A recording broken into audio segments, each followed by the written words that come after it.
when media is master. Years ago, a Canadian professor of popular culture rocked the world with his observation that the medium is the message. Marshall McLuhan's books were on every U.S. college campus, not just in classrooms, but on the quads and in the dorms. McLuhan's two books, Understanding Media and The Gutenberg Galaxy, taught the 60s generation how to move into the new worlds of TV, radio, and telephone that transformed American life at the middle of the 20th century. But as brilliant as he was, the best quote belongs to Learned Hand, a legendary American judge, who, in a speech in 1942, spoke about media in a way that has rarely been bettered. Judge Hand said, "The hand that rules the press, the radio, the screen, and the far-spread magazine rules the country." Imagine that, coming from a federal judge.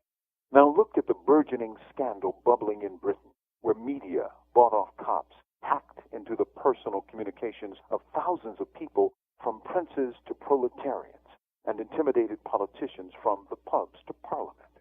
The media, by that I mean a privately owned company, unelected and unaccountable to anyone but company bosses, decided who would get elected to what and what they would do once they got in power. And of course, they pressured politicians to do their bidding, for their interest outweighed the public interest. And their interest was, and is, power and profit. To gain both, they committed thousands of crimes, invaded public and personal privacy, corrupted cops and politicians, and plunged into secrecy to sell papers and to twist politics to their ends. There will be inquiries on several continents.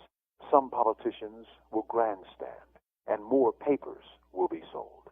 But in the end, what will change of a media culture that serves the interests of its owners and not the people?